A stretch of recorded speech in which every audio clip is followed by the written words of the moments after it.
This chart shows the preparation of the individual learner for a particular language course alongside the preparation of the community of learners. It indicates activities which might take place before the course begins. Then secondly, what goes on during the learner training phase, a time when the target language is not addressed directly, but attention is paid to learning itself. Thirdly, the outcomes that we might expect from the learner training phase in terms of certain artifacts and materials. Fourthly, what we have in terms of the course itself, and then finally what might happen in terms of individual and group reflection after the course is over. So let's begin with before the course begins. In both cases, the two main activities are needs analysis, also known as needs assessment, and diagnostic testing. Needs are of two kinds. They may be objective, they may be subjective. Subjective needs are the focus for the individual. We want to find out what each student thinks they need to learn from this course, what they want to get out of it. For the community of learners, we can also treat the overall spectrum of subjective needs, but we can also take a look at objective needs by consulting other stakeholders. They may be administrators, teachers, parents in some cases, other kinds of entities that are engaged in the program or in the particular course itself. Diagnostic testing, we want to look at the level of each individual and then be able to look at the nature of the group in terms of their current proficiency across the four skills and in key areas like grammar or vocabulary, or even in terms of certain content areas. Having gathered this information, we prepare for the learner training phase. Let's start with the individual learner. We now want the students who have enrolled in the course to go deeper into that examination of their own personal needs and goals. So this includes further reflection, asking learners to think about and articulate what do you need from this course, what do you want to get out of it, what are your goals for the outcomes, and moving on into the future. Secondly, we're going to look a little bit at their previous experience, either with learning this particular target language or other languages. So students talk or even write about their previous language learning experience, and that is then combined with a self-diagnosis where we can use short questionnaires to have students self-assess in terms of different kinds of strategies, metacognitive, cognitive, perceptual learning styles, affective, and social.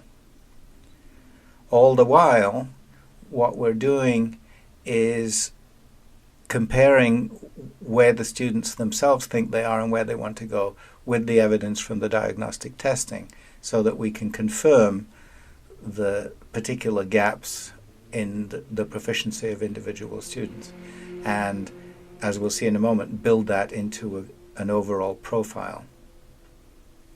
Let's move over to the community. Some of those individual experiences will be seen across the group. It's certainly part of a class building procedure or a community building procedure, if you like, that students get to talk about their learning preferences, having completed individual questionnaires. that they talk to each other about what they want and need from the program and find out what they have in common, and that might lead to at least provisionally setting goals for the course, goals that apply to the whole group. There's a procedure called roaming the known, where we get the students to identify the language learning territory that they're already familiar with and take us through it, so we can see what kind of activities and materials they're used to dealing with, and thence know the kinds of activities that they may not have seen before. And that would lead to the little cycle of teach, feedback, reteach, where we take a short example of, let's say, something like an information gap activity, and do it for 10, 12 minutes with the group, and and then have them think about it and react to it and talk about how they felt in terms of comfort, whether it was helpful, whether in terms of listening and speaking skills, for example. And we might even go back and reteach it in a slightly different way to show that we've paid attention to what they've had to say about it. We're also trying to review things about ourselves and the program, what we think about language learning, and the goals that the program has as a whole. And that is previewed during the learner training phase.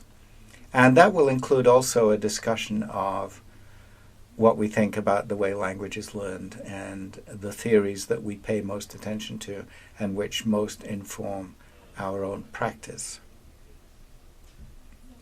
As a result of these activities, we have these outcomes. On the individual side, something called an ILP, or Individual Learning Plan, where we've documented each student's individual choices, their preferences in terms of how to learn, what to learn, what kinds of activities they like, what kinds of content they're interested in. Individuals will have set their own goals across certain categories. They will have a copy of that. We will have a copy of that. And then we will have a plan for personal reflection and monitoring. So they will know what they're going to do in terms of journaling or blog posts or simply emails where they check in briefly, talking about what is going well and what they might be struggling with. In terms of the whole group, we have working procedures. So we've reached agreement on what it's going to be like to work together in the classroom, and this might be encapsulated in a set of rules or norms. We have a menu of activities that they've taken a look at and indicated that they will find fruitful and enjoyable. We have procedures for feedback. This might, again, involve a journaling, an exchange of journals. It may be through a blog, it may be through email, or other kinds of social media. And in terms of building the community, we have developed a level of trust and synergy so that students are confident that they can work well with the teacher or teachers as well as with each other. In terms of the syllabus, we should emerge with a set of goals for the overall syllabus, and those are going to be seen as objectives for the different units.